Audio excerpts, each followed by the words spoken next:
Ndiye kumumvera mwamuna kukutsogozedwa pambuyo pake ndi kupereka mkaziyu maliseche yake ndi thupi lake kwa mwamuna wake, kupatulapo mu nthawi yomwe mkaziyu akudwala kapena mu nthawi yomwe mkaziyu ali pa masiku ake, ali pa haidh, ndiye kuti sizitheka pamenepo kumbali ya mwamuna kutenga maliseche yake ndi kulowetsa kwa mkaziyu. Koma mwamunayu akhonza kusangalatsidwa kudzera mu njira zina zimene zili zololedwanso, osati mwamuna kulowetsa maliseche yake kumalo otulukira chimbudzi, zimenezo nzoletsedwa.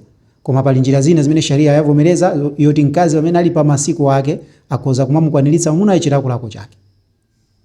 Kapena mwina mkazi ali pa nifasi, kapena mwina onse awiri apita kukapanga haji ndi umra, ndiye ali munyengo imene ili ya haji ndi umra imene timanena kuti ali mu ihram, pamenepo zaletsedwanso iwowa kupanga banja. Koma posakhala nyengo izizi sizili zomuyenera mkazi anene kuti ineyo ndimakhala bize, ine ndimakhala bize. Taonani mtumiki wa Allah sallallahu alayhi wasallam tsiku lina ali ndi masahaba ake, Jabir ibn Abdullah, kufotokoza zimenezo kuti tili limodzi ndi mtumiki wa Allah sallallahu alayhi wa alihi wasallam, mtumiki anaona mkazi amene yusana vali ngati mene akazi ambiri akuvalira lero movula la, koma mtumiki wa Allah adadzagwidwa chilakolako. Choncho anathamangira ku nyumba ya Zainab, ndipo anampeza Zainabu ali bize akukonza chikopa, amachitsuka bwinobwino chikopa chimene amayala kuti adzikhala ngati mkeka. Choncho anangomuza Zainabu, lowani nyumba. Zainabu anasiya zimene amachitazo, analowa nyumba, ndipo mtumiki anakapanga banja mmenemo, anabwerera atasamba.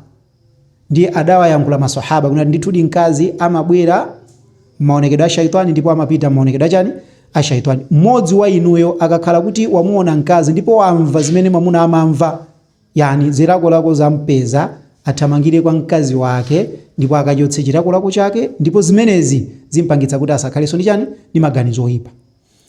Ndiye titenge hadithi imeneyi ibwere pa inuyo sister amene mukumvano, amuna anu kunchitoko amuona wina wake mkazi, kapena ku business kwa amuona wina wake mkazi, ndiye zawavuta akuimbira ni phone, akazanga ndikubwera panopa mukonzeke, ndikubwera sindili bwino nthupi. Inu muyankhula kuti cha? Muyankhula kuti cha?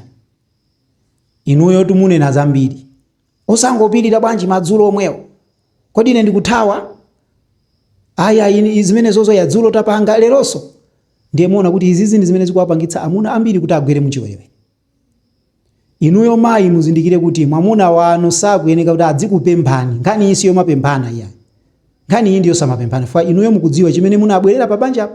So ngati mayi awawa akufika pa koti ndi kumafuna kuti mwamuna wawo apangidwe control, chifukwa kumene kuno kumpanga control mwamuna, apangidwe control, akazi ambiri akuapanga control amuna awo ni maliseche yawo, yani maliseche yawo akumakhala osinthanitsira ndi zimene akufuna moyo mwawo.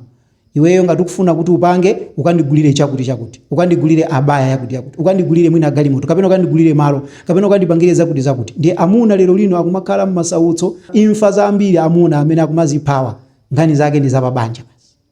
Zangongolezo zikumakhala gwero lake songongole ayitenga chifukwa chani? Pressure ya mkazi wawo.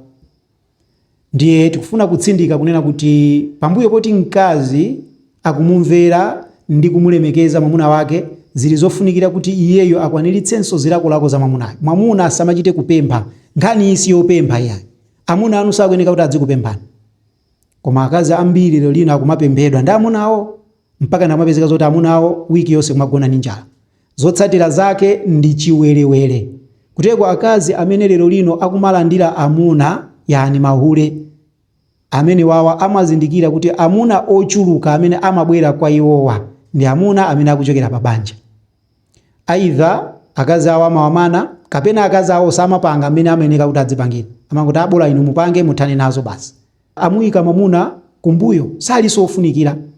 Pamene akazi okhulupirira amene akufuna janna amazindikira kuti mwamuna ndi munthu amene atakampangitse iwowa kuti akalowe kujanna. Chifukwa pali hadithi ya Husayn amene anti yake anabwera kwa mtumiki wa Allah sallallahu alayhi wasallam kumamfusa mtumiki zina zake, ndiye mtumiki adawayankha. Pambuyo pake mtumiki adafusa kuti kodi mayi ndinokwatiwa?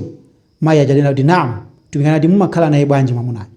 Mayi anena kuti sindimawanyozera china chilichonse kupatulapo chimene sindingakwanitse. Komatu apa sitikutanthauza kuti mkazi ogwira ntchito sangakwanitse kumapanga daily ndi mwamuna wake la, akhoza kukwanitsa, koma chimene chikumupangisa kuti asakwanitse ni ntchitoyo. Kuteko akazi ambiri lero lino apa banja zikumatheka kumawavulira amuna akuntchito, kumawavulira abwana, koma osamuvulira mwamuna wawo. Mwamuna wawo ngomapempha, koma abwana awo ndiye kumatani omangowapatsa.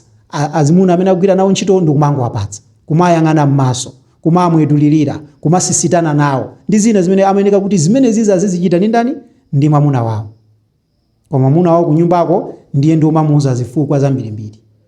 So timpemphe Allah subhanahu wa ta'ala kuti awapange akazi okhulupirira kukhala adi okhulupirira.